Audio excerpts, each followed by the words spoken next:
Today, we have the all-new S-Works Levo SL from Specialized Bikes. In early 2020, the Specialized Levo SL made a thunderous debut. And now in 2023, they introduce the latest Turbo Levo SL. This bike has undergone some major upgrades and a complete redesign from the frame up. Specialized promises of some changes in this new Levo SL, such as extra power, better handling, and good adjustability. Recently, there's been plenty of hype surrounding the bike and its big price. The question is, does it live up to the expectations? Since we started using it last week, we have seen some differences and enhancements over its previous version. So let's talk. Let's first talk about the sizes, since the Turbo Levo SL2 offers plenty of geometry details to explore. We found the S-sizing concept to be practical and effective. You'll have the flexibility to choose a frame size based on your riding style and preferred terrain, as it comes in 6 different sizes, ranging from S1 to S6. The frames are designed with similar standover heights, but the front centers are lengthened, so it helped us to select a smaller size for a more playful and agile ride. Though we had a couple of frame sizes to consider. Compared to our previously used MTBs, the geometry update on the Turbo Levo SL is a good move. This longer, slacker, and lower design will enhance handling on the trails. Anyone will appreciate the bike's adjustability. It's pretty similar to the Specialized Stump Jumper Evo and allowed us to fine-tune the ride according to our liking. You won't feel the bike is that heavy, and there's a solid feel, because Specialized has used the Fact 11 carbon fiber in the frame construction. The whole chassis was finely tuned to deliver a consistent on-trail experience regardless of the chosen frame size. This attention to detail was appreciated and positively impacted our ride. As you can see here, this Levo SL has a Revolve Traverse SL carbon handlebar. So far, it feels robust, and the size dimension is good for such a bike. To talk about suspension, it felt more dialed in and responsive. As you can see, this bike has been updated with a progressive suspension system. Even though we tried out the bike on the most bumpiest trail, the bumps felt light, and the total ride felt totally in control.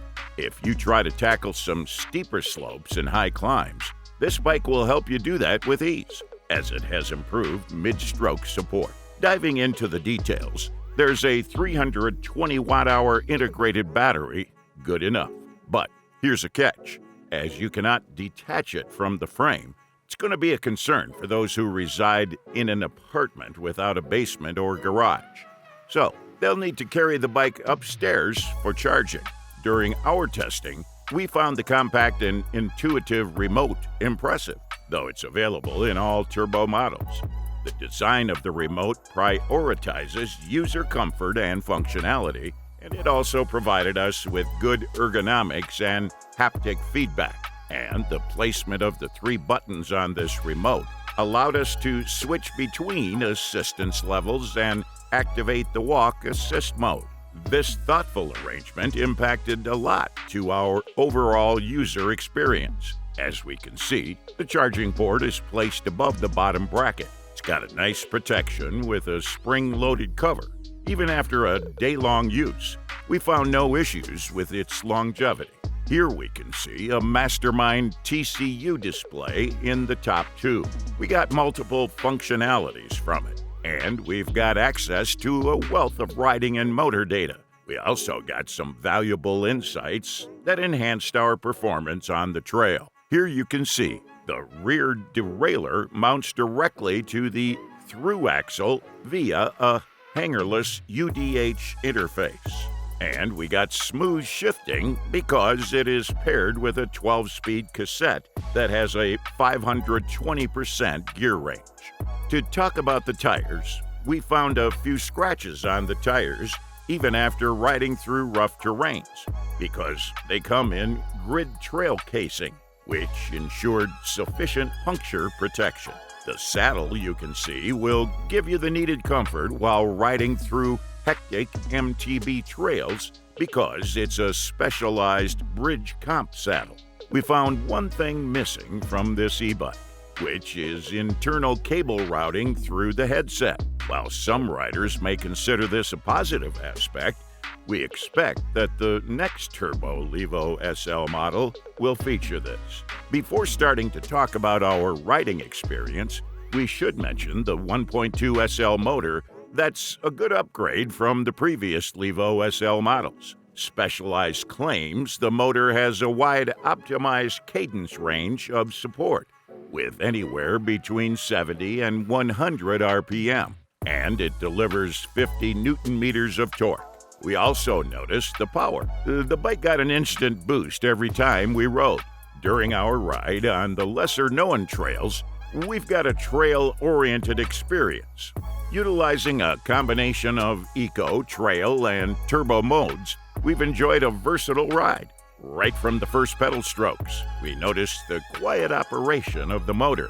It didn't feel like an e-bike at all. It was more like a regular MTB. The battery life of the bike was pretty reliable. We finished the first day riding with around 30% health remaining. When we tested the brakes, the performance remained consistent. We didn't notice any remarkable deviations that we often got from heavier e-bikes. So, our overall experience with the bike was positive. The new frame design, high-end suspension, and carbon body all performed well. However, despite the high price, there were a few areas where the bike fell short. But if you ask us whether this bike is good enough for the price, we will suggest you do some more queries. Specialized is renowned for producing expensive bikes, but each model typically offers details that justify the price tag. And if you prioritize value for money, it may be worth exploring other options before making a final decision.